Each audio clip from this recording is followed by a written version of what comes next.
BB851, turn right heading 180. 14 Papa, turn right 245, report localizer established 27. If you've been following the latest developments within the UK following COVID-19, specifically with British Airways, you might be confused, and that's perfectly normal. Over recent weeks, we've seen interviews emerge that depict British Airways and, in addition, Virgin Atlantic in a fight for survival. UK airlines in need of a government bailout, anger towards Richard Branson, and a whole lot more. However, what's been prominent is the future of London Gatwick, specifically with British Airways. That'll be the focus for today's video.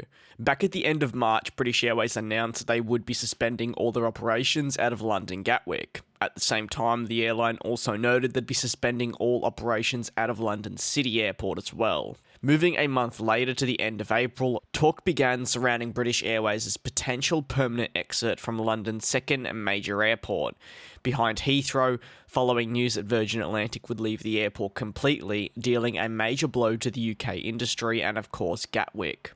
For British Airways, their operations is only a fifth as big as that of Heathrow when we are talking Gatwick. However, if they were to leave the airport, it would be another blow, which is looking at a bright future, attracting new foreign airlines with the hope and aim to get that all-important expansion, which so many people have wished for over the years, with some in favour of it even over the proposed Heathrow expansion. BBC News saw a memo that was written by the head of Gatwick's hub for BA, and it said, "As you know, we suspended our Gatwick flying schedule at the start of April, and there is no certainty as to when or if these services can or will return. Since then, it's caused quite a discussion that you may have indeed seen. The ultimate impact this would have, especially on pilots, would be catastrophic.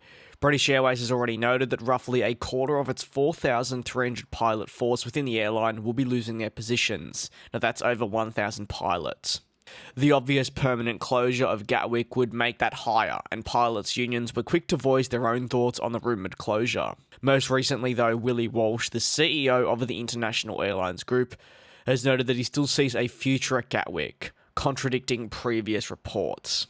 What's worth noting is that in the past, Willie Walsh has had a track record of stating things and then backtracking on them. However, when discussing the airline remaining at Gatwick, he said to investors, "I would like to see us continuing to have a presence at Gatwick. That's just a personal opinion. It's not going to influence the consultation that will indeed take place." Many people over on Twitter saw this as a bargaining tactic and still believe there's a chance that British Airways could indeed depart London's Gatwick permanently after COVID-19 settles.